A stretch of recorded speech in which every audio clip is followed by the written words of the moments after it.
Yeva kaira ndi wakala Jokes FM huko tebela makungu. Yeva de rakavaniraka kusujo fwemu chimela de manguku. Huko photo runachigwada cha wakala Jokes chiko trenda kumapana kati social media, Facebook, Twitter na WhatsApp. Ko rafa rona udagwaje chabaraka kusujo nechiko cherenda de bumago kazi sife kubutu atina dzikutsawa. Machu de vapata chikoloni cha makwarela FT huko photo ribotareka vakotareka ribako nyango hwidwedzi hump na mashireni eva badilanga uri vawane mrahu.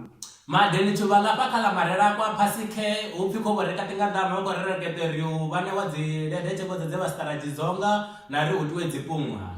Mupresidente wa pana Afrika Chipembe Bosiro Ramaphosa voisandiliso mutani wa Dzekandila wa Nelson Mandela ngamura haupra pano shangoni hamufuma kata wa Dzekandila wa Winnie Madikizela Mandela.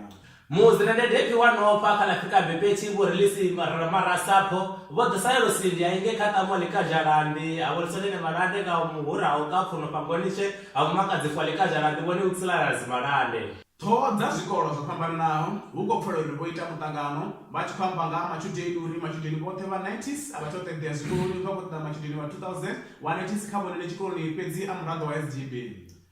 Dzihoto dzazviloko uko dapari zototea mungano towariu uko deato nava vautuzaneta dzipe chiloniko au chadeato tuwa vatina nini rakadhana ne vatina nini ni yato vaoni mudhora wazijebhiye.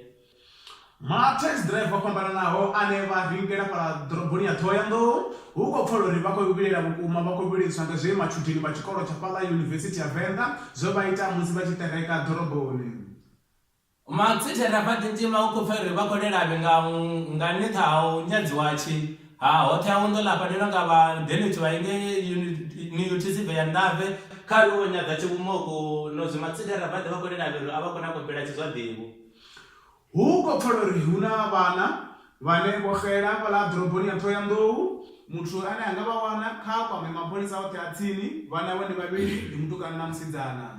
Ko lapari unana vabona lapa karobode hotha undo nozithumanyana ngavana vana vavo kamalisa kwanitsi. Roliwa makungo ateveraho vadodova hafu vadzosora ngava reno tevera khavari ndi vadovolese kuti fungo la xingululwane rokuwali limwe ngoku liberateho vadaliselwadi vayocheresete kati ngavichiverateho nozikhavari vaserede ngokulivaneyo. huko pfolo richigwada cha makala Jokes chikotrenda kumapana ka social media, Twitter, Facebook na WhatsApp. Ko lapari udagwaji chavaraka kusujo ko cherenda timumakulapa kadzi sife kubuputsana zi twatu.